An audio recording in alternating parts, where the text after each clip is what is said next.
또 2장 1절 20절 봉독합니다. 그때가 이사 그 소도가임을 내려 천하로 다 호적하라 하였으니 이 호적은 구레네가 수리아 총독되었을 때에 처음 한 것이라. 모든 사람이 호적하러 각각 고향으로 돌아가매 요셉도 다윗의 집 족속이므로 갈릴리 나사렛 동네에서 유대를 향하여 베들레헴을 하는 다윗의 동네로 그 약혼한 마리아와 함께 호적하러 올라간 마리아가 이미 잉태하였더라. 거기 있을 그때에 해산할 날이 차서 첫 아들을 낳아 강보로 싸서 그 이름이었으니 이는 영원에 있을 곳이 없음일러라. 그 지역의 목자들이 밤에 밖에서 자기 양떼를 지키더니 주의 사자가 곁에 서고 주의 영광이 그들을 두루 비치매 크게 무서워하는지라. 전사가 이르되 무서워하지 말라. 보라 내가 온 것은 예미칠 큰 기쁨의 좋은 소식을 너에게 전하노라. 오늘 다윗 동네에 너희를 위하여 구주가 나셨으니 곧 그리스도 주시니라.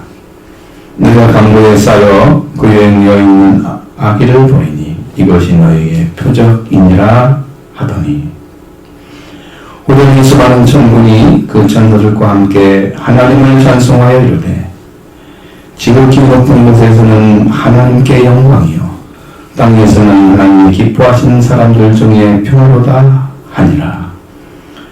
천사들이 떠나 하늘로 올라가니 목자가 서로 말하되 이제 베들레헴으로 가서 주께서 우리에게 알리신 바 이 이루어진 일을 보고자 하고 빨리 가서 마리아와 요셉과 고유에 누인 아기를 찾아서 보고 천사가 자기들에게 이 아기에 대하여 말한 것을 전하니 듣는 자가 다 목자들이 그들에게 말하는 것들을 놀랍게 여기되 마리아는 이 모든 것을 마음에 새기어 생각하니라.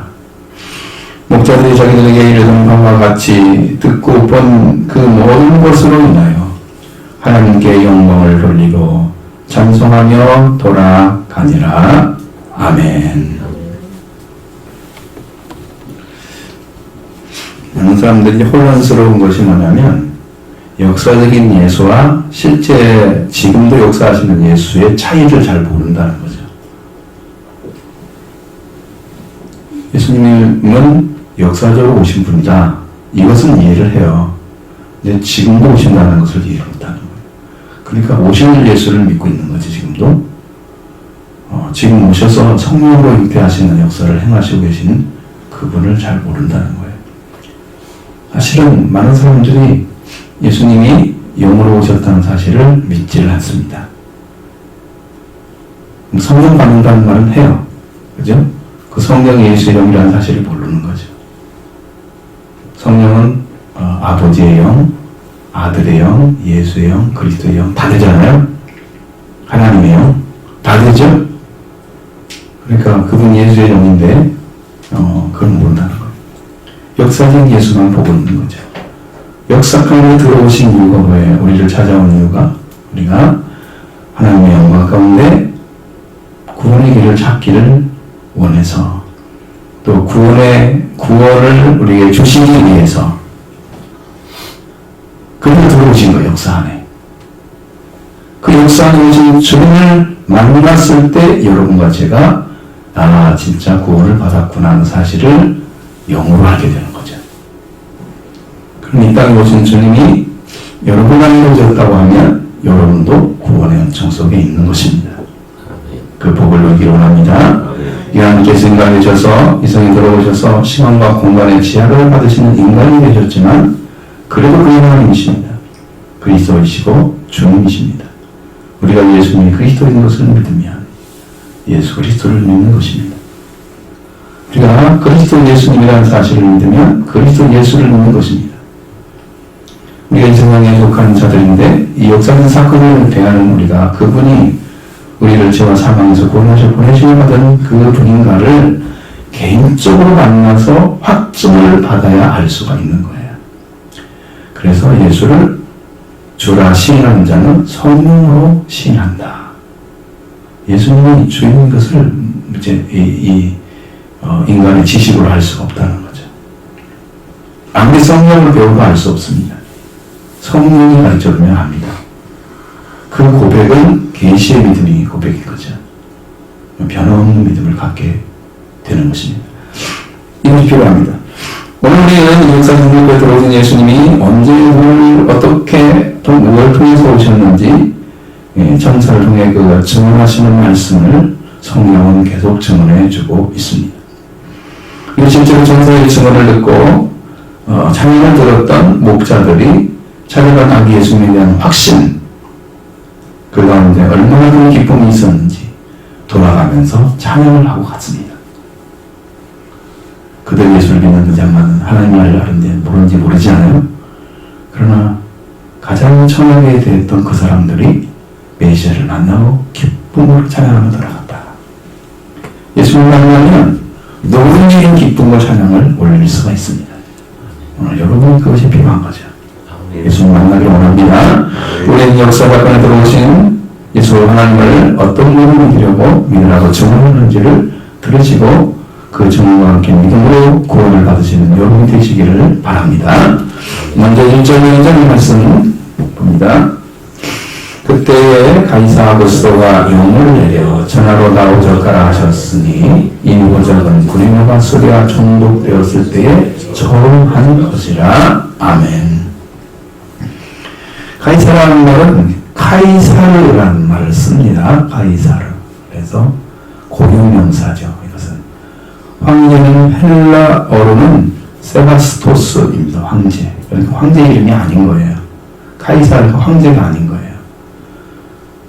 여기는 사람 이름이에요. 근데 이제 시저라고 부르기도 하고 카이사르라고 부르기도 하고 여기서 아구스토스는 인명으로 되어 있습니다. 아우구스는 인명으로 사용되었습니다. 여기 줄리어스가라는 이름 앞에 붙는 성이 아우구스였습니다. 이 줄리어스 시저 또는 아구스투스의 집안의 그 이름이었습니다. 굉장히 유명한 집안이에요. 그 집안이. 근데 왕과 중에서 탁월한 사람입니다. 그 사람은 군인이기도 하고 정치가기도 하고 아주 웅변가이기도 하고 저술가입니다. 아주 많은 것들을 가지고 있는 그런 분이었어요. 그리고 마지막 황제가 되기 전에 로마의 사령관이었습니다. 아주 강력한 힘을 가진 사령관이 최후에는. 그리고 국가 체제의 유언과 내란을 할 수가 없을 정도로 한 세기 동안의 군대 힘을 이용해서 정치적인 붕괴를 다 막아낸, 그리고 로마가 세워지는데 아주 국가의 큰 공헌을 한 그런 분입니다. 법의 질서를 아주 파괴하는 자를 방치하고 로마를 궁극적으로 망치는 사악한 행위들을 금해버렸던 그러한 유능한 정치인입니다. 카이사르 아구스도가 영을 내려서 천하로 다 호적하라 라고 했다고 하죠. 이 호적은 구레나바가 소리가 총독되었을 때 처음 했다라고 나오고 있습니다. 이게 참 어려운 거예요. 왜 역사적 사건이라고 지금 설명하려고 하는 거잖아요. 이런 말은. 그러면 그 역사적 사건과 예수님 오심이 딱 맞아 떨어지는 문제가 안 되겠죠. 안 맞으면요. 혼란만 가중시키겠죠. 그렇습니다. 그래서 여기를 이 문제를 해결해야만 됩니다. 아우구스 황제의 본명은 가이우스 옥타비아누스입니다. 이 황제가 영이라고 하는 칙령을 내립니다. 영이라고 하는 말을 쓰지만 칙령, 황제로서 천하가 호적하라. 이거는 오이코메니안사를 써서 인구 전체의 영토 인구 조사를 하라는 명령을 내렸다 하는 거예요. 근데 여기서 호적하라는 말을 썼지만 원어로는 명부에 등록하라 하는 말이에요. 명부에 등록하라. 우리말처럼 그냥 호적하는 그런 우리의 그건 잘 나고 옛날에는 가족관계 등록부가 생기기 이전에는 호적이 안 됐었죠. 그래서 그걸 폐기했을 때 유교에서 엄청 반대를 했습니다. 지금 호적이라는 말을 쓰지 않죠. 어쨌든 이제 옛날의 성경이기 때문에 호적이라는 말을 쓰는데 그것은 명부에 등록한 것을 의미하는 거예요. 그냥 내가 어느 동네에 사는 사람이다 그러면 어디가 살더라도 그 집, 그 동네에 가서 그 이름을 기록을 해야 돼요. 나는 이제 이 가문의 사람입니다. 라고 등록을 해야 되는 거죠. 그렇게 하라고 명령을 내렸어요. 이 황제의 책령입니다. 그때 구레네가 수리아 총독 있을 때 처음 한 것이었다. 이 구레네는 퀴레니우스라는 이름을 가진 시리아의 그 총독입니다. 근데 집정관이기도 하고 총독인 사람인데, 퀴레니우스가 BC 12년에 마르마르데를 군사적으로 장악해서 집정관이 되고, 그리고 갈라디아 남쪽 접경에 있는 산적대를 후손이었던 호므라덴소스 쪽을 정복을 해버립니다. 그래서 그걸 점령하게 되죠. 그 후에 AD 3부터 4년 사이에 있는 가이오스 시저의 공력을 맡았고, AD 6년부터 9년에는 시가로 황제 파견을 받아서 여기만 그 다음에 AD 21년에 죽었다고 합니다. 그럼 시리아는 BC 64년에 로마에 합병이 됐습니다. 시리아는 여러분 이스라엘 옆에 있는 나라예요. 우리는 수리아라고 많이 들었죠. 다 성경이 이렇게 바뀌어져 있으니까요. AD 70년까지 유대로 별도로 자체 행정부를 구성하고 있었는데, 시리아에 복속되어서 유대가 이제 하나의 로마의 통치를 받는 그런 나라가 되고 맙니다. 이 당시까지만 해도 시리아에서는 유대 지역까지 포함한 로마 황제의 통치력 안에 들어 있었던 곳입니다. 유대라는 나라. 그러니까 로마의 복속국가죠. 아주 힘이 없고 정말 사람들 보기에 굉장히 작고 초라한 나라잖아요. 하나님은 그런 나라를 선택하셔서 일을 하시는 거예요. 그런데 제1자 인물 조사는 흔히 예수님의 탄생보다 훨씬 후인 AD 6년경에 키레니우스가 통치하던 시기에 실시되었던 것으로 알려져 있습니다. 그래, 예수님이 태어난 때와 맞을까요? 안 맞을까요? 안 맞습니다. 최소한 10년 차이가 납니다. BC 4년경에 태어났어요, 예수님. 사도행전 5장 37절을 하고 요세푸스 저서에도 제1자 인구 조사에 대해서 언급하고 있습니다. 따라서 많은 학자들은 누가가 AD 6년에 실시했던 것을 그 이전의 것으로 혼동하고 있다 라고 이야기를 합니다. 그러면 성경에 오류가 생기죠? 그걸 믿을 수가 없잖아요. 이게 문제인 거예요. 성경은 완전 정확한 유일무이한 우리의 신앙의 법칙인데 오류가 있다 그러면 못 쓰죠. 그래서 이걸 이제 해석가들이 이걸 찾아서 연구를 했는데, 어떤 사본에는, 성경의 어떤 사본에는 퀴레니우스가 두 번째로 시리아 총독되었을 때라고 기록이 되어 있다는 거예요. 그러니까 그냥 많이 쓰는 사본에는 첫 번째 총독될 때 그때 한 것이라고 썼는데, 인구조사를. 근데 어떤 사본에는 두 번째 총독됐을 때, 그러면 퀴레니우스가 두 번째 총독을 했어요. 두 번까지. 역사적으로. 그러니까 맞는 말이거든요, 이것은요.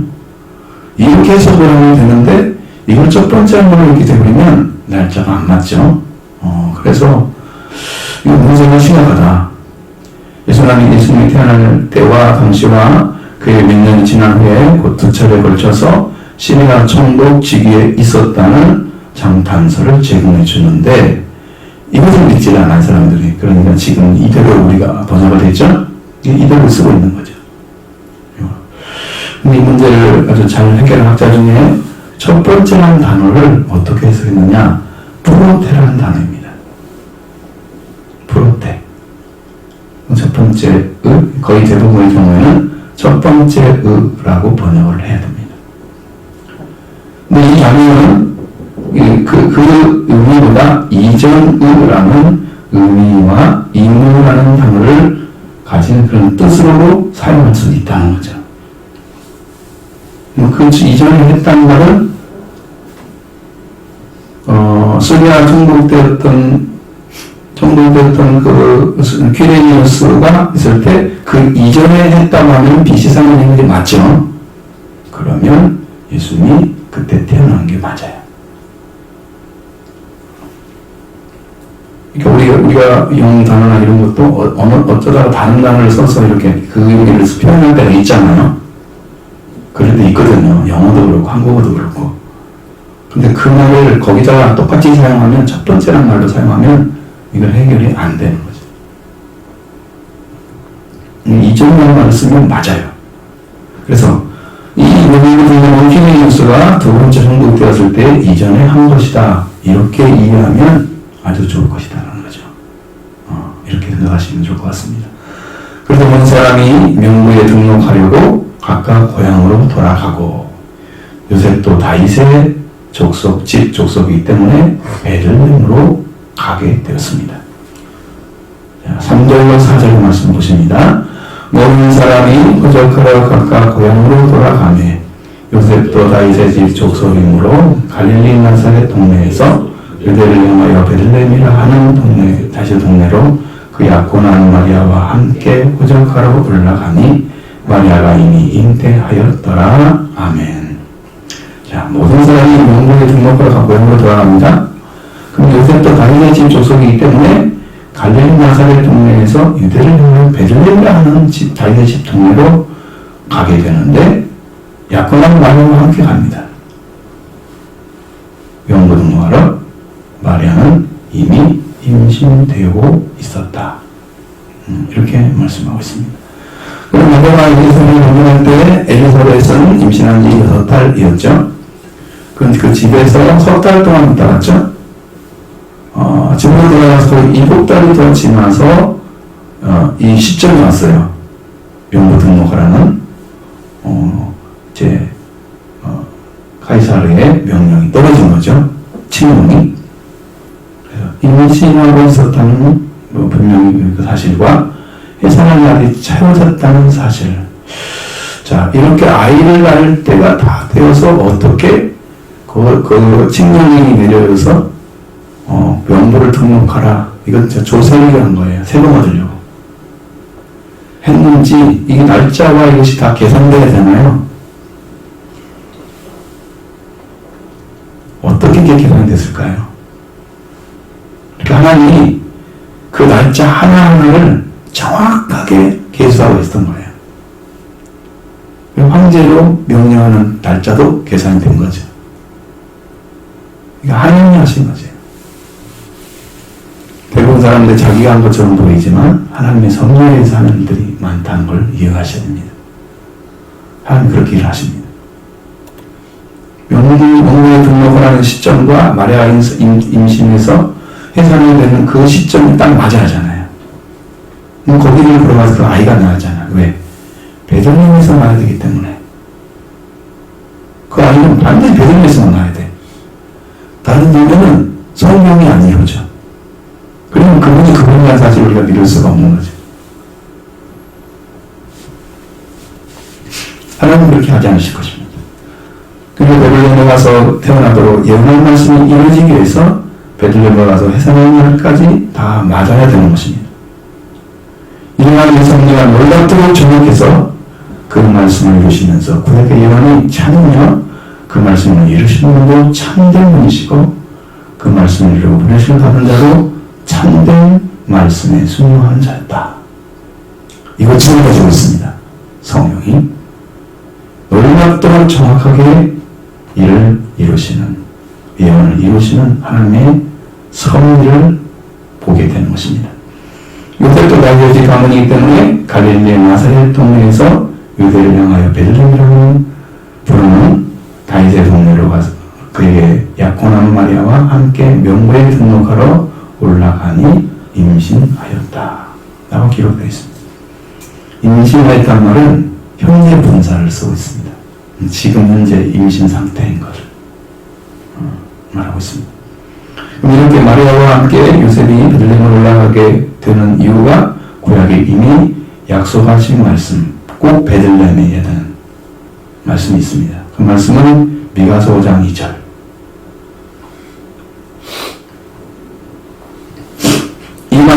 이게 기록된 대로 이루어지면 확실하게 그분이 이스라엘의 왕이신 거예요. 미가서 5장 1절 봅니다. 베들레헴 에브라다야 너는 유다 족속 중에 작을지라도 이스라엘을 다스릴 자가 내게서 내게로 나올 것이다. 그의 빈곤은 상부에 영원에 있느니라. 아멘. 그래서 베들레헴에서 이스라엘을 다스릴 자는 왕이죠. 왕이 나에게로 올 것이다. 네게서 나와서 나에게로 올 것이다. 라고 예언을 했습니다. 베들레헴은요, 떡집이라는 뜻입니다. 떡집.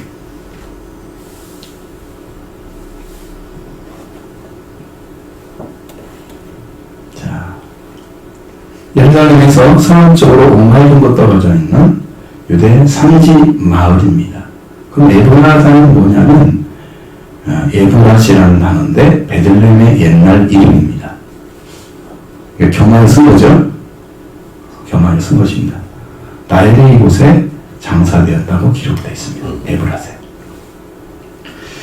베들레헴 에브라다야 너는 유다 족속 중에 작을지라도 라고 말씀하고 있잖아요.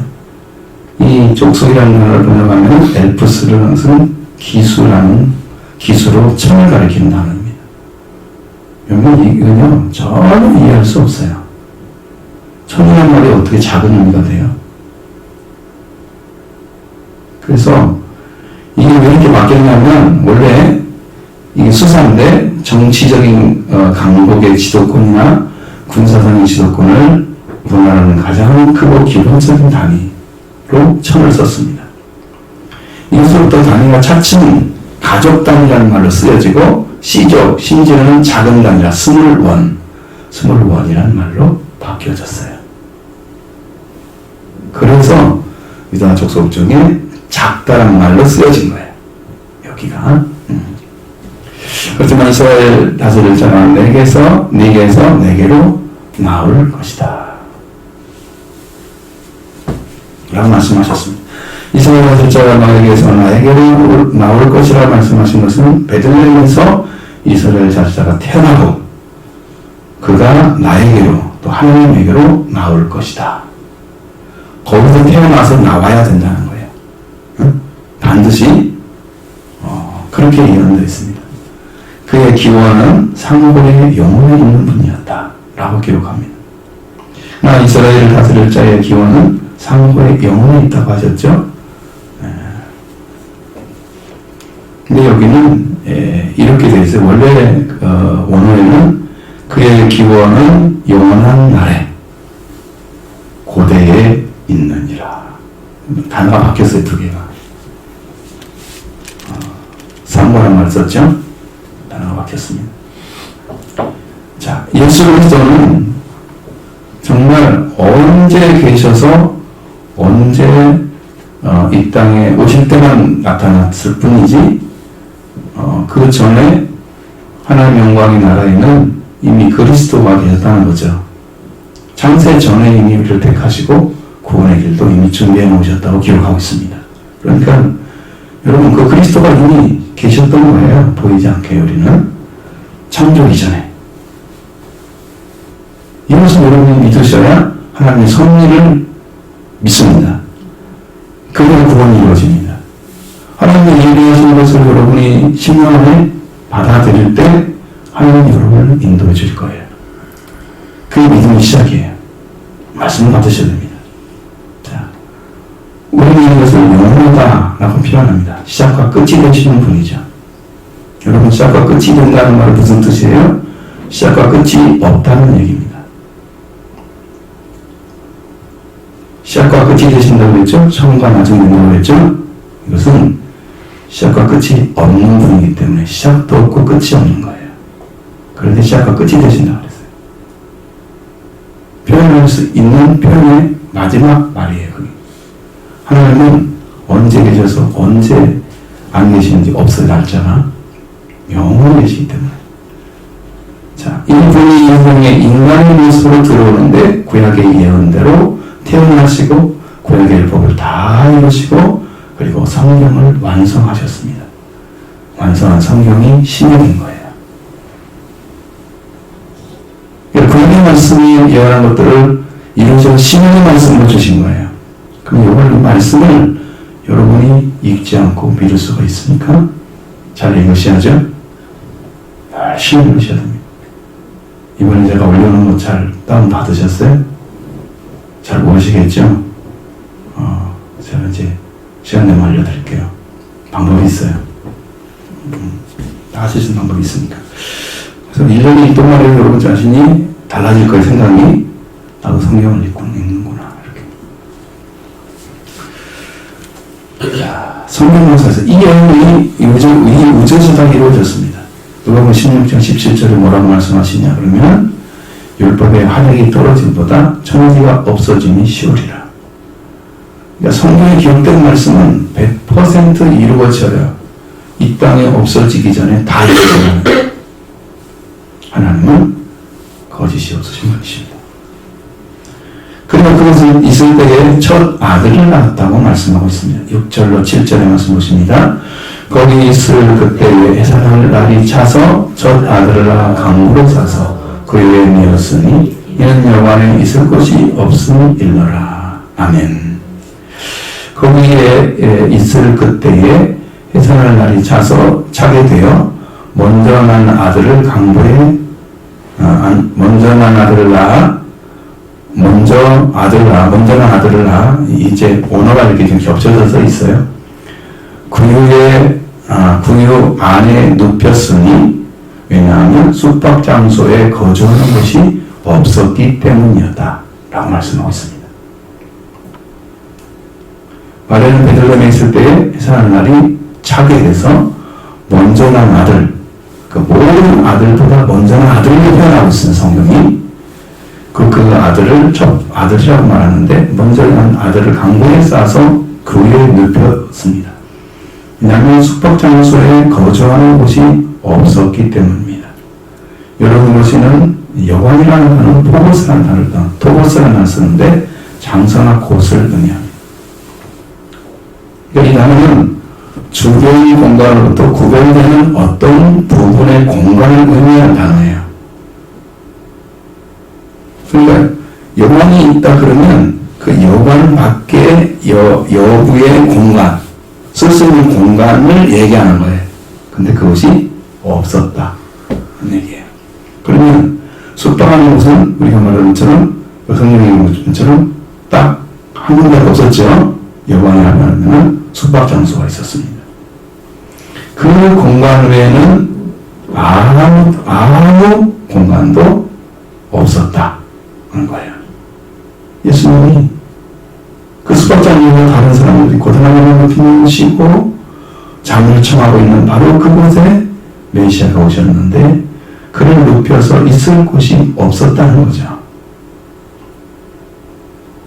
이것은 그 시대의 상을 그 시대상을 그대로 증명해 주고 있습니다. 세상에 무언가를 그리스도가 오셔도 영접하는 자가 없이 눈이 어두워서 무지한 세상에 속한 자들이었다는 것입니다. 아무리 군대를 쳐서 구원받을 자리에 있지 아니하고 자기의 평안을 추구하고 있는 자들, 그리스도가 누가 어떻게 오시겠어요? 도적같이 오시죠? 준비가 안 되어 있으니까 도적같이 오실 것입니다. 그 숙박장소에 들어가 있으면 그리스도가 나심을 볼 수 있겠어요? 없겠어요? 없겠죠. 안에 들어가서 자기의 안정된 삶만 추구하는 사람들, 이게 여관에 있는 사람들이에요. 여러분의 믿음도 동일합니다. 나의 안전. 그러니까 내가 교회를 다니는 목적이 뭐냐? 내가 잘 되는 거죠. 내가 평안한 거죠. 어떤 미심적인 그런 믿음, 남 관계가 없는 하나님 뜻과 목적이나 어떤 구원의 영적인 부분도 별로 관계가 없는 그런 믿음을 가질 수가 있는 거예요. 영적으로 깨어나지 있지 않은 사람들, 그래도요 여관 있는 사람들이에요. 이들은 예수님이 도적같이 올 것입니다. 첫 번째로 도적같이 왔습니다. 알아듣는 사람이 아무도 없었어요. 말을 전할 사람이 목자들밖에 없었어요. 주님이 재림 때에도 똑같을 것입니다. 인자가 올 때에, 인자가 세상에 올 때에 믿음을 보겠느냐. 예수님이 와서 말씀하신 거잖아요. 이건 다 중요한 뜻이죠. 그때도 사람들이 다 여기 안에 자고 있을 것입니다. 너무 심각해요. 영적인 잠을 자고 있는 사람들, 깨어서 주님을 바라보고 주님을 찬양하는 그런 믿음 가진 사람들이 별로 없어요. 자, 여러분 깨어있기를 바랍니다. 여러분 요번에 다짐하시기 바랍니다. 그리스도를 만나야죠. 조금 때도 언급하는 사람이 없었습니다. 그런 말로 의 하나님의 왕국이 오신 것을 분명히 성경은 증언하고 있습니다. 하나님의 왕국, 그 왕국이 하나님이시고 하나님의 왕국이십니다. 하나님이 사람이 되어 오셨기 때문에 그것은 하나님의 왕국이 온 거예요. 예수님이 오신 것은 하나님의 왕국이 온 거예요. 여러분 예수님 영접하면 하나님이 오시는 것 똑같아요. 영은 성경에 그렇게 기록되어 있습니다. 나를 사랑하는 자는 아버지께서도 그를 사랑하여 그에게 오시리라. 그렇게 되어 있었던 말씀이죠. 그럼 이곳에 이 아기 예수님이 오심을 전해할 자들은 밤에 밖에서 자기 양떼를 지키는 목자들 뿐이었다. 너무 슬픈 일이죠. 너무 슬픈 일입니다. 8절을 부정 말씀입니다. 그 지역의 목자들이 밤에 밖에서 자기 양떼를 지키더니 주의 사자가 곁에 서고 주의 영광이 그들을 두루 비추네. 그게 무서워하는지라. 아멘. 베들레헴 지역의 목자들이 밤에 밖에서 자기 양떼를 지키고 있었다. 당시 유대 사회에서 여러 가지 직업들 중에서 목자라는 직업은 아주 천시드는 직업입니다. 일반 사람들은 목자를 믿을 수 없는 사람이다 이렇게 아예 비난하게 되는 그런 대상이었습니다. 그리고 목자를 하는 일은 유대인의 교리로 보면 아주 부정한 일이었습니다. 사실은 이 양을 키워서 소를 키워서 이게 다 뭐로 들어가요? 제대로 드리면 제물로 들어가야잖아요. 누군가 키우는 사람이 있어잖아요. 그런데 불구하고 그렇게 생각을 했습니다. 하나님이 편하서 하시는 대응하신 그 놀라운 사실을 이렇게 천시되었던 자들에게 먼저 전해지고 있었다는 사실입니다. 이들이 밤에 밖에서 자기 양떼를 지키고 있었다. 이 밤이라는 것은 밤이라는 뜻이 아니고 밤새워라는 단어입니다. 밤새워. 이들이 밤새워 자기 양떼를 밖에서 양떼를 지키고 있었다. 이렇게 기록하고 있습니다. 그러면 목자들이 잠을 못 자면 안 되잖아요. 그 여러 사람들이 교대로 돌아가면서 양떼를 보고하는 거예요. 그래서 4월부터 11월까지 이런 식으로 양떼를 밖에서 밤새워 가면서 방목을 했습니다. 겨울잠을 춥지 않으면 이런 식으로 종종 그랬다고 합니다. 근데 이렇게 주의 사자가 곁에 서서 주의 영광이 그들을 두루 비치고 있었다. 그들은 크게 수고했습니다. 주의 전사가 가까이 오고 주의 영광이 두루 비추었습니다. 이 말씀은 주의 전사가 가까이 오고 그의 영광이 그들을 완전히 둘러쌌다. 어려운 느낌이 있어요. 그러니까 여러분 갑자기 천사를 통해서 주의 영광이 비춰버리면 감싸버리면 얼마나 놀라보겠어요? 놀랍죠? 놀라죠. 그건 무서운 의미죠. 이것입니다. 이거 무서워하지 말라. 무서워하지 말라고 합니다. 자, 주의 영광이 올 때에 무서워하거나 두려워하는 것은 하나님의 크심에 대한 경외심 때문에 오는 거예요. 근데 진짜 두려워하는 것은 그분을 인해서 한 번도 보지 못한 것을 봤던 그 사람들이 이제 무서움으로 인해 두려움 때문에 오는 그런 것입니다. 근데 이 목자들도 두려움이 있었을 것입니다. 한 번도 보지 못한 사실을 봐야 되기 때문에. 놀랄 수밖에 없죠. 주의 영광이 그들을 두루 비추네. 그러니까 완전히 감싸버렸어요. 그러니까 무서워하거나 두려워 놀랄 수밖에 없었다는 것이죠. 자, 하나님과 가까이 가는 사람들은 이런 차이가 분명히 있어요. 주의 영광이 완전히 감쌌을 때 목자들은 큰 두려움이 왔습니다. 자, 주의 전서가 말했습니다. 무서워하지 말라. 10절로 12절 말씀 같이 봅니다. 전서가 이르되 무서워하지 말라. 보라, 내가 온 백성에게 미칠 큰 기쁨의 좋은 소식을 너에게 전하노라. 오늘 다윗의 동네에 너희를 위하여 구주원하셨으니 곧 그리스도 주시니라. 너희가 가서 강물에 쌓여 그 위에 누워있는 아기를 보이니 이것이 너에게 표적이니라 하더니 아멘. 천사는 크게 무서워하는 목자들에게 무서워하지 말라 라고 말했습니다. 왜냐하면 두려운 일이 아니고 이건 영광스러운 일이에요. 이건 기쁜 일이에요. 기쁜 일이 두려움되면 안 되죠? 그랬습니다. 천사는 내가 온 백성에게 미칠 기쁨의 좋은 소식, 큰 기쁨의 좋은 소식을 너희에게 전하노라 라고 말해주었습니다. 천사는 이렇게 말씀합니다. 내가 모든 백성에게 있게 될 큰 기쁨의 좋은 소식을 너희에게 전파한다. 이렇게 말했습니다. 자, 천사는 목자들에게 전하는 이 소식은 모든 백성에게 있게 될 큰 기쁨의 좋은 소식이다. 자, 모든 백성이 이 소식을 듣게 된다면 그 구원을 오신 이를 알고자 하는 모든 백성에게는 큰 기쁨의 좋은 소식이 되었습니다. 오늘날도 여러분 목숨이 떼떼하고 힘들어도 고통하는 사람들에게 희망이 미친 예수 그리스도를 전해주면 그들이 그걸 붙잡는 순간에 이런 분도 계시구나.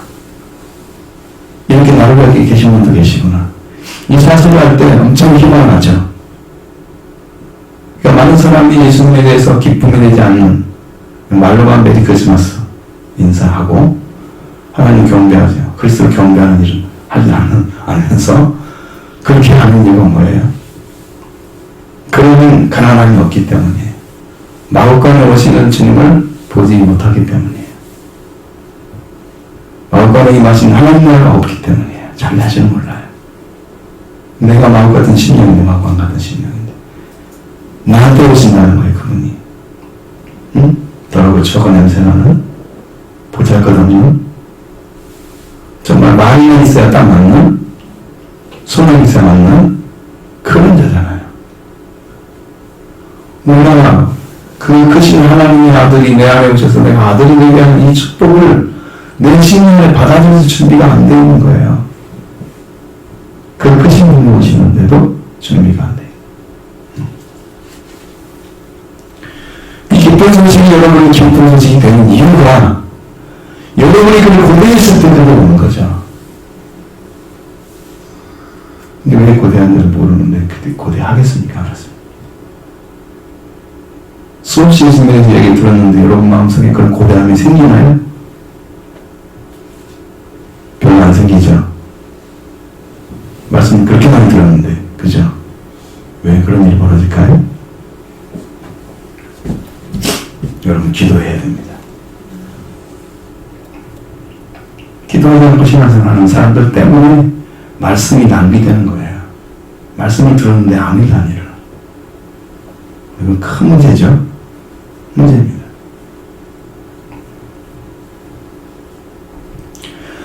천사의 문자에게 전하는 소식, 선사하고 전하는 소식은 모든 백성에게 있게 될 큰 기쁨의 좋은 소식이었습니다. 모든 백성에서 이 소식을 듣게 된다면 그 구원이 무엇인지를 알게 하는 백성들은 기쁨의 큰 좋은 소식입니다. 모든 백성에게 이 아기 예수님의 탄생은 기쁨의 큰 좋은 소식이라고 천사는 말하고 있습니다. 무엇이 구원을 더욱이 구원을 바라고 찾고 있는 사람에게는 이 세상에 태어난 아기 예수님은 큰 기쁨의 좋은 소식이셨습니다. 그리고 그분을 찾아가야죠. 그분을 만나러 가야죠.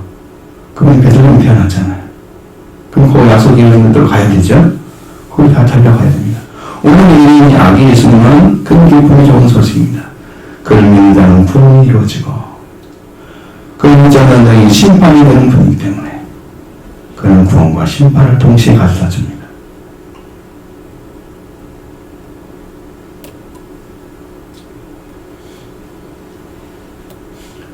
자, 그래서 여러분에게 예수님의 그 기쁨의 좋은 소식으로 들려온다면 여러분이 이미 구원받을 준비가 된 거예요. 응? 자, 주님이 여러분의 구주이십니다. 그럼 그걸 믿어요. 그것이 소식이에요. 여러분이 그 말씀을 그대로 믿는 게 여러분의 구원의 길을 찾은 거예요. 성경의 다른 성경이 속편이나 아니면 이 성경이 만들어지지 않아요. 한 권밖에 없어요. 그러면 그걸 가지고 구원받은 사람이 있고 그 성경을 읽고도 구원받지 못한 사람이 있어요. 똑같은 성경인데 물론 번역은 좀 다를 수 있겠지만 자, 예수님 여러분의 기쁨의 좋은 소식이 되면 여러분의 영이 살아있는 것입니다. 그리고 그걸 받아들이죠. 자기 백성을 그들의 죄에서 구원할 자 예수님. 자기 백성이 되려면 우리는 참빛 세상의 빛으로 오시는 생명을 주시고 오신 예수님을 우리 심령에 영접하면 됩니다. 근데 영접하면 쉽지가 않아요. 네. 아무 심령에 들어가지 않아요. 아무 심령에 들어가지 않아요. 사실 예수님을 영접하면서 여러분의 죄가 사함 받잖아요. 내가 더럽고 추해요. 아이고 더러워 추워. 그래서 이것이 너무 악하고 정말 부적절한 하나님 나라로 온다는 부적절한 신념을 가지고 있는데 회개하면서 더러움을 가지고 그에 대해서 주님 날 구원해 주세요라고 기도하면 여러분의 죄를 다 씻어내버리죠. 용서해 주시죠. 공백이 열어주시죠. 깨끗해서 오라고 하면 깨끗한데 뭐라고 그러세요? 여러분이 아니에요. 그러니까 여러분 바리새인들은 자기를 의로운 자로 갔어요. 그렇게 예수님 그 다음에 못 가시죠? 죄인한테 가시죠? 죄인을 구하러 오셨기 때문에. 그 여러분 죄가 있어서 예수님을 죄가 있어서 구원받는 거예요. 죄가 없다고 생각하고 나는 정죄가 살아서 이런 구원 못 받죠. 죄인을 자고 왔는데 죄인이 아닌 거죠.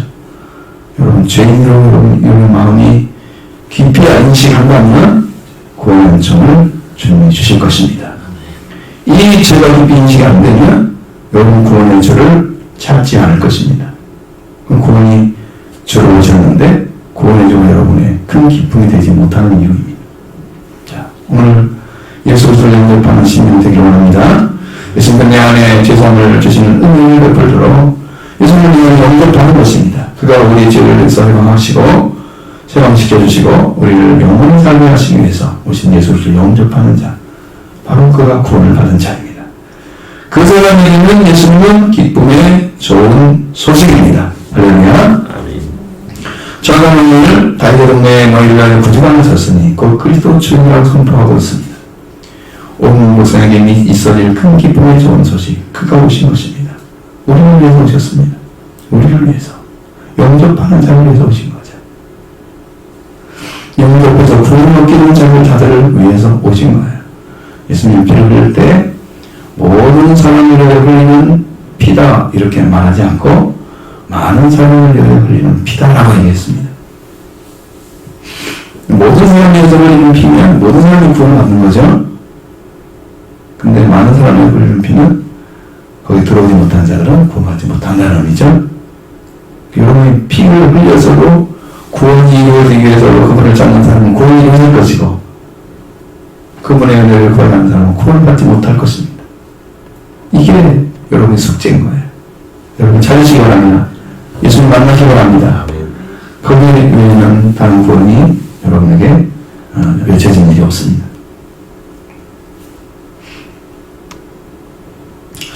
자, 영접받는 자와 너희를 보신 예수님을 알고 있습니다.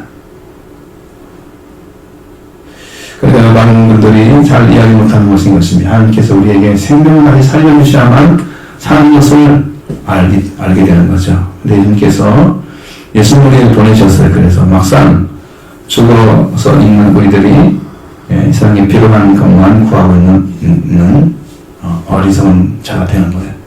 여러분 아이들 잘 보시면 어린아이들은 자기가 원하는 거 사달라고 그러죠. 부모님이 원하는 거 사라고 안 하죠. 그리고 왜 이렇게 다를까요? 구하지 못하니까 잘 올바로 판단이 안 되니까. 그럼 여러분 신앙은 건 똑같아요. 하나님이 주시려고 기쁨의 큰 좋은 소식이라고 알려주는데 내가 기쁜 좋은 소식은 그게 아닐 거야. 여러분에게 세상에서 여러분 올바른 데서 잘 되고 복 받으십시오라고 크게 외치면 다 아멘 크게 할 거예요. 그죠? 왜? 그게 더 필요할 수 있잖아요. 그 사람에게. 좀 복음이라는 것은 자기의 필요가 없는 거예요. 근데 성경에서 말씀하시는 복음은 하나님이 주는 대로 내가 받아줄 때 복음이 되는 거예요. 왜? 어린아이가 사는 것이 아니라 부모님이 사는 걸 사기 때문에 하나님이 주는 사람을 받는 게 구원인 거죠. 그걸 믿으셔야 됩니다. 그래서 기쁨의 좋은 소식을 여러분 찾으시기 바랍니다. 이런 엉망에서 삶을 살지 마십시오. 하나님 주시러 가는 걸 우리 생명에 살게 되는 이 축복이 먼저인 것을 우리 영이 알아야 됩니다. 하나님께서 주시러 가는 이 생명을 보내신 생명의 빛인 예수 그리스도를 연결하시기 바랍니다. 전사는 그는 오늘 다윗 동네에 구원을 하셨다라고 했습니다. 구원은 구세주를 의미합니다. 인류를 죄에서 구원한 주님. 구세주입니다. 예수님은 구세주로 오셨습니다. 그는 그리스도 주님이라고 선포하고 있습니다. 하나님께서 세우신 분이라는 사실을 확실하게 선포하고 있습니다. 사람이 위대한 분이 태어났어 유명한 분이야 자라는 과정도 그랬어 여러 가지 이제 성인들 얘기 나오잖아요. 그러면 많은 사람들이 성인들은 특별하게 태어나고 특별한 방식으로 성장하고 특별한 일을 하는 것처럼 나타나잖아요. 그렇습니다. 그러니까 오늘 우리는 또 만약에 정말 예수님이 큰 분이라고 하면 하나님 아들이란 큰 분이라고 하면 아주 웅장한 곳에서 좋은 그런 장소에서 태어나고 거기에서 막 큰 사람들 축하해주고 뭐 이런 일이 벌어질 것 같잖아요. 근데 예수님은 그렇게 안 하면 어떡해요? 그렇게 안 하시면 어떡합니까? 그러니까 그렇게 되었던 사람들은 에들레헴의 마구간의 어느 집에 알지도 못하는 그곳에 태어나신 그분을 알아보기나 하겠어요? 그분을 메시아라고만 인정하겠어요? 인정 않죠. 그렇습니다. 그리스도는요 기름 부은 받는 자의 뜻입니다. 그럼 기름 부은 받는 자는 구약에서는 세 사람의 종류가 있습니다. 세 종류가 있는데 구약에서 세우신 분은 바로 메시아흐죠. 그러면 누구냐면 선지자, 제사장, 왕 이것이었는데 예수님은 선지자, 제사장, 왕을 완벽하게 이루셨어요. 저는 그 성경에서 복음서를 통해서 발견을 했어요. 예수님 이루시는. 그럼 그분이 그리스도를 알 수가 있는 거예요. 이걸 다 이루셨기 때문에. 자, 여러분이 그리스도인 것을 예수님 그리스도스인 것을 여러분 믿으시기 바랍니다. 그가 그 일을 다 행하셨다. 그럼 주권을 가지신 분입니다. 그래서 주가 되십니다. 퀴리오스죠. 주인입니다. 그분이 주인이시에요. 우리에게 예수님이 그리스도이시고 주인이 되어주셨습니다. 여러분이 누구에 의지해서 하나님께 갈 수 있는 길이 있습니까? 누구에 의해서 구원의 길을 걸어갈 수 있습니까? 세상에 나타난 분이 없지만 오직 예수 그리스도 한 분밖에는 없었습니다. 이 분을 여러분이 지금 이 전산을 통해서 소개받고 있는 거예요. 그 세상에 보내셔서 구원하신 하나님의 큰 긍휼과 사랑이 바로 그리스도 주님으로 나타나셨고요. 우리에게 보내신 예수 그리스도 바로 그분이 우리의 구원자이십니다. 이 그리스도 주님은 다윗의 동네에 구원을 하시게 하셨다. 이분이 모든 것을 있을 기쁨의 좋은 소식입니다. 여러분 신령 안에 들어오면 기쁨의 좋은 소식이 될 것입니다. 우리 예수님이 그 기쁨의 좋은 소식 예수님을 영접하십시오. 그를 믿으십시오. 이렇게 믿으면 구원이 시작됩니다. 할렐루야. 자, 12절 말씀 보십니다. 너희가 가서 강보에 쌓여 구비에 되어있는 아기를 보리니 이것이 너희에게 표적이니라. 아멘. 지금 이 큰 기쁨의 좋은 소식으로 오신 그리스도 예수님을 보게 될 목자들에게 노인과 상고에서 구에 있는 산나라기를 찾아 발견하게 되는 것이 너에게 표적이라고 말씀해 주셨습니다. 천사는 목자들이 강물에 쌓여있는 구에 놓인 강렬한 가서 발견하게 되면 바로 그가 구세주 그리스도 주님이라고 그들에게 선포해 준 거예요. 목자들이 구에 구에 놓인 아름다운 강렬한 걸 찾아 발견하게 되면 그리스도 주님을 만나는 거예요. 그러면 구원이 되는 거죠. 그리스도 주님을. 그런 만남을 저는 다 걸어봤습니다. 이렇게 보면서 이 소리 큰 금의 기쁨의 좋은 소식을 그들은 보게 될 것이고 듣게 될 것입니다. 여러분 얼마나 놀라운 경험이겠어요? 그곳에서 메시아를 만난 큰 기쁨을 얻게 되지 않겠습니까? 그리고 갑자기 수많은 천사, 천군이 하나님을 찬송합니다. 13절 18절 말씀 보십니다. 우리 안에 수많은 천군이 그의 천사들과 함께 하나님을 찬송하여 이르되 지극히 높으신 곳에서는 하나님께 영광하며 땅에서는 기뻐하시는 사람들 중에 평화로다 하니라. 아멘. 여러분 저도 이제 하늘에서 찬양의 소리를 들었거든요. 고등학교 때 한번 듣고 여기 이사 와서 한번 들었어요. 하늘에서 찬양이 좀 내려오죠. 그 천사들이 부른 노래예요.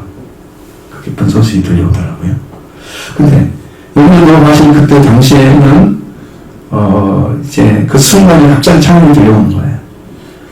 내가 찬양이 들릴 거다 준비하고 있는 게 아니고요. 순간에 들리는 거예요. 그러니까 그래서 갑자기 정말 천사들이 찬양을 했다고 얘기하는 거예요. 갑자기. 내가 찬양할 거야. 들어. 이렇게 알려준 게 아니야. 우리 콘서트 가는 게 아니라니까. 거기는 알고 가잖아요. 전혀 아니에요.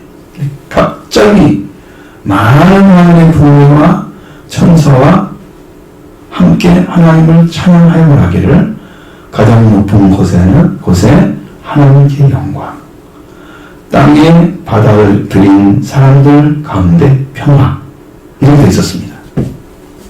딱 두 마디예요. 마음관에 보신 주님이 하나님께 가장 높은 곳에 하나님께 영광이 계시고 땅에 그를 받아들인 사람들 가운데 평화를 주신 분이었어요. 이게 원어가 정확히 찾아진 거예요. 이렇게 말씀하고 있습니다. 여러분 영접하시면 평화입니다. 주님이 여러분의 평화를 이어줄 것입니다. 깨어진 관계가 다 이어질 것입니다. 무너지고 부서진 마음속에서 아직도 하나님이 누군지 모르는 스님 안에 주님이 오시면 여러분의 평화가 이어질 것입니다. 관계가 회복되는 것입니다. 평화라는 게 회복된다 알게 해주시는 거예요. 회복이 없는 사람은 평화가 아니라 불화예요. 항상 불화예요. 싸움이 있잖아요. 마음에서. 그를 만나면 내가 편안히 갈 텐데 그를 만나면 내가 불안해. 평화가 아니죠? 날 불안해. 평화가 아닌 거예요. 근데 주님은 평화가 돼요. 주시는 분이십니다. 이미 찬양의 목자들에게 갑자기 큰 음성으로 들려왔습니다. 많은 천군과 천사가 부른 찬양이었기 때문입니다. 음악관에서 태어나서 포도에게 쌓여서 그 여왕이 높여진 아변하게 예수님께서 가장 큰 곳에 하나님께 영광을 되셨다. 하나님께 보시는 영광, 화려한 곳에 엄청난 가수로 태어나신 메시아가 아닙니다. 비록 마음관에 구원의 높여진 그렇지만 그는 하나님이시고 하나님의 아들의 신분을 가지신 분이기 때문에 하나님께서 영광을 받으십니다. 그러니까 여러분 같은 마국간의 심령에 주님이 딱 오셔서 여러분 영을 살려주잖아요. 그럼 하나님이 영광을 받으세요. 마국간에 메시아가 오신 거예요. 할렐루야. 이것이 여러분 이루어지는 게 성탄절인 거예요. 성탄절을 받는 은혜예요. 딱 태어나신 거.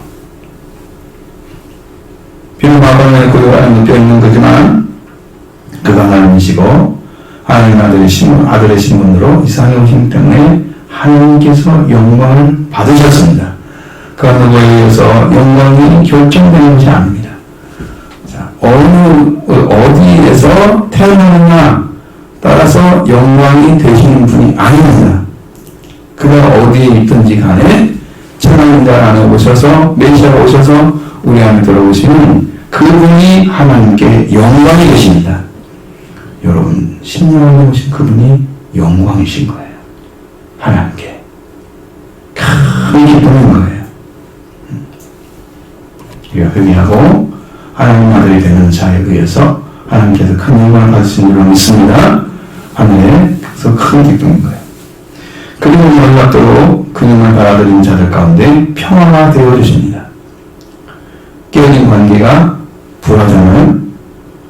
그 관계를 회복시키는 분인 것을 보여줍니다. 평화 되십니다. 이 뜨겁고 놀라운 찬양이 울려 퍼졌습니다. 이제 목자들이 베들레헴에서 와서 베들레헴으로 가서 주님께서 우리에게 알려주신 그 일을 보고자 하고 마리아와 요셉과 그의 는 아기를 찾아갔습니다. 15절로 20절 말씀 같이 옵니다.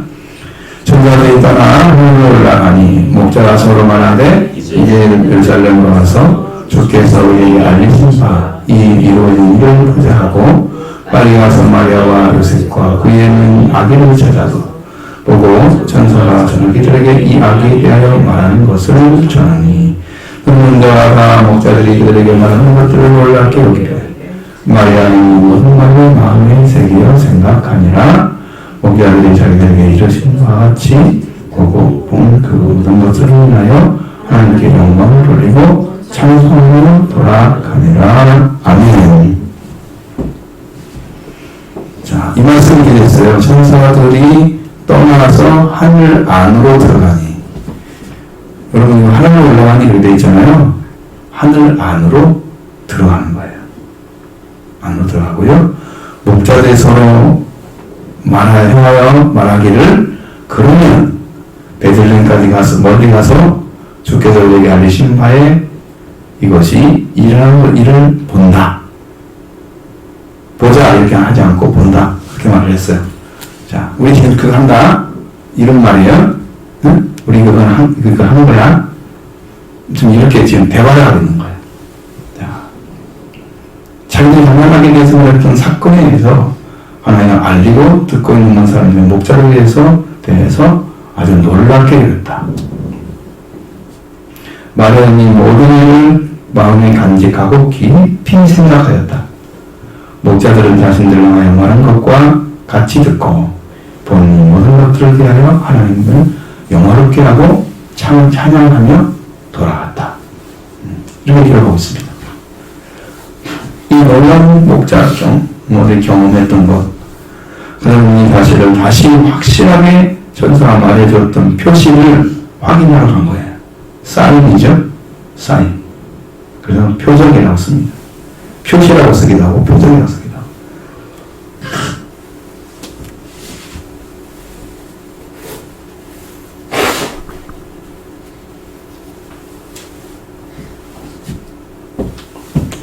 목자들이 이제 천사들이 떠나서 하늘 안으로 들어가서 서로한테 말했습니다. 베들레헴까지 멀리 가서 주께서 우리에게 알리신 바에 이 일이 일어나는 일을 본다. 라고 서로 말했습니다. 우리는 보자 라고 말을 했지만 천사가 전해주는 말씀과 같은 말씀과 많은 성도 천사들은 찬양 노래를 들었죠. 그리고 이제 목자들은 베들레헴까지 멀리 가서 주님의 천사를 통해서 자신들에게 알리신 그것이 일어나는 일을 보고 싶었던 것입니다. 보자 라고 얘기를 하고 달려가는 거예요. 그렇다므로 일어난 일을 목격하면 천사들의 말과 같은 종류를 찾게 되면 그들에게는 표적이 됩니다. 표적을 발견하면 구원을 얻는 거죠. 자, 예수님이 500명 기적을 일으켰어요. 그걸 보면서 저분은 생명의 빵을 주시는 분이야. 이걸 발견하는 표적을 본 거예요. 그러면 그를 믿게 되면 구원을 받게 되는 겁니다. 지금 우리는 여기에 강도에 살려서 고인에 눕혀져 있는 그 아기를 보게 되면 그게 표적이니까 그들은 그걸로 구원을 찾게 됩니다. 오늘 우리가 그래서 거기를 가봐야 되는 거예요. 영으로.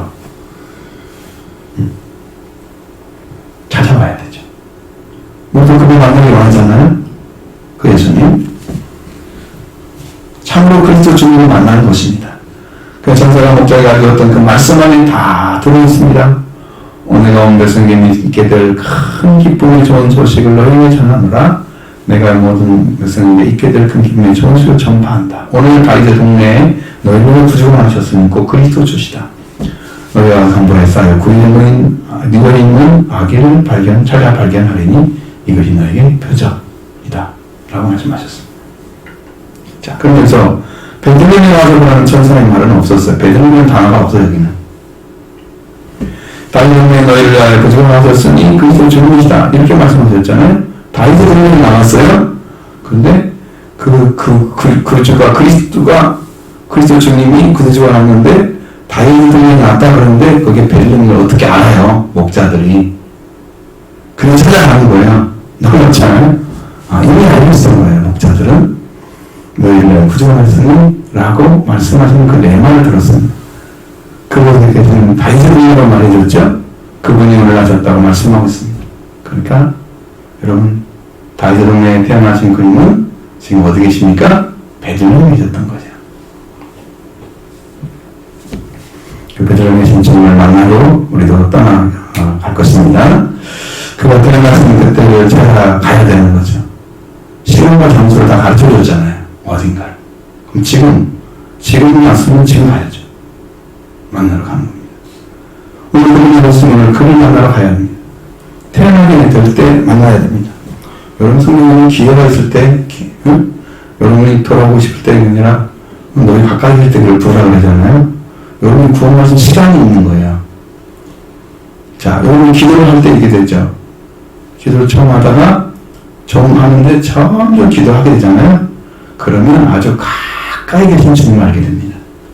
하나님이 응답하시기 전에 아주 가까이 오신 것을 알게 돼요. 그걸 딱 불러서 진짜 딱 만나는 순간이 와요. 가까이 계실 때 그를 부르라. 만나죠? 구원의 때는 아무나 주는 게 아니에요. 이 천사의 말을 아무나 듣는 게 아니에요. 응? 지금 계신다고 그걸 가라고 말하는데 여러분 들으면 한 사람 오겠어요? 없죠. 여러분도 곳에 가라고 하면 여러분 가겠어요? 이 소식이 기쁨이 좋은 소식이라면 여러분 가겠죠? 그럼 내 안에 잡고 있지 않으면 기쁨 좋은 소식이 될 수 없잖아요. 그러니까 여러분 그런 데서 열정을 심지 못하는 자 말씀을 통해서 여러분 살아나길 원합니다.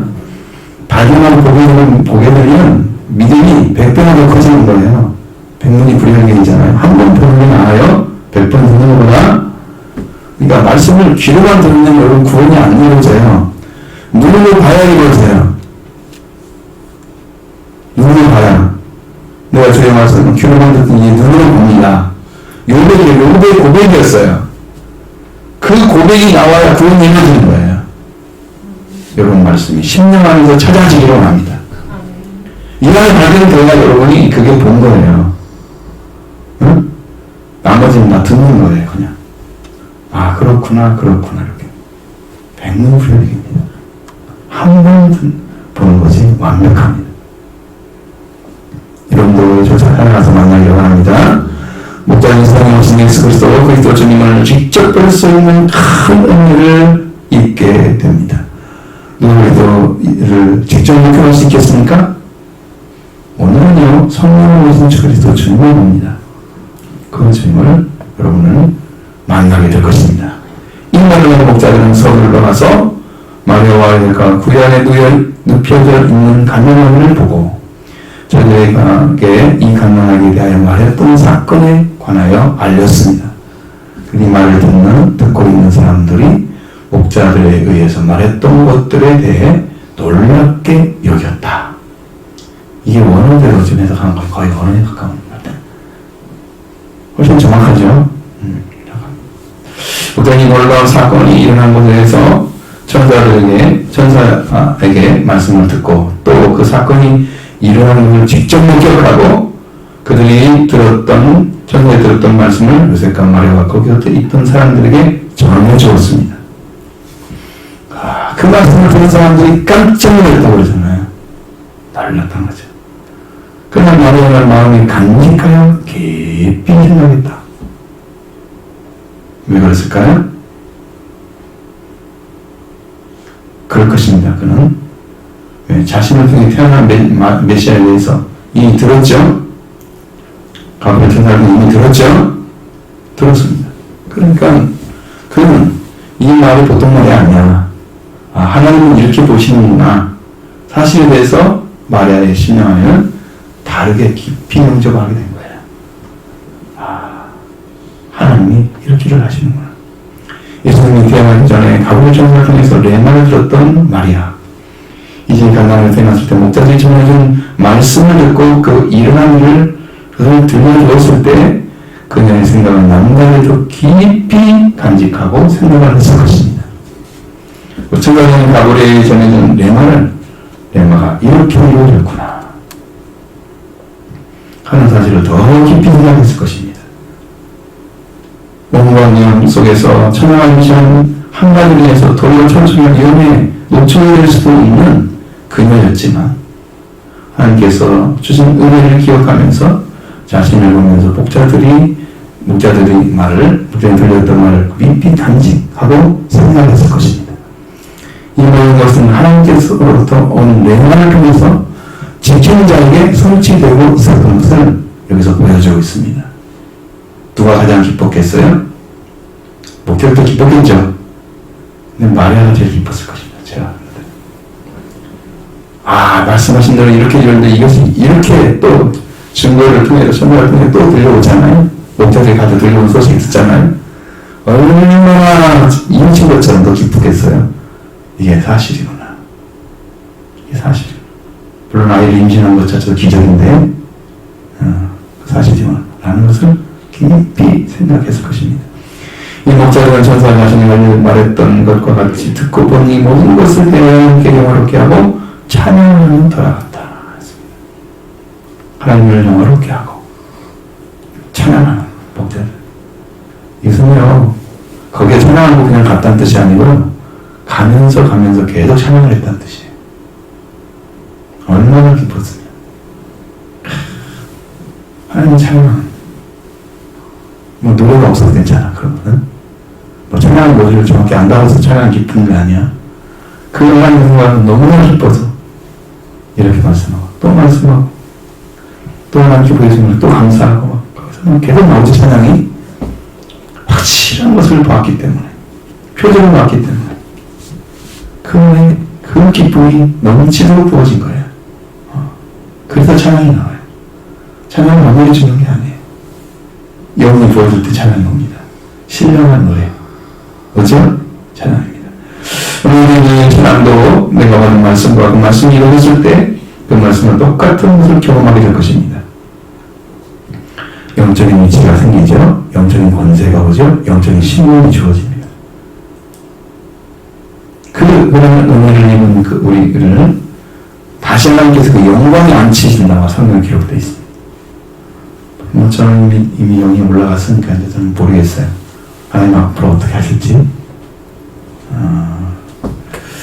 마리아는 예수를 태어나는 데 쓰임받은 자입니다. 성경에서 마리아 활동에 대해서 언급하는데 예수님이 욕먹었다, 미쳤다고 욕먹을 때 마리아와 그 가족들이 찾아왔습니다. 마가복음 3장 21절에 그 말씀이 기록되어 있고, 그러면 마리아가 활동한 것은 요한복음 19장 25절에 예수님이 십자가에 곁에 마리아 그 어머니와, 마리아를 쓰지 않아요? 그 어머니, 예수님이 어머니와 이모는 누구겠어요? 엘리사벳을 낳은 엘리사벳이겠죠? 세례 요한을 낳은 엘리사벳이겠죠? 이모, 그리고 글로바 아내 마리아와 막달라 마리아. 그러니까 마리아가 이렇게 많아요.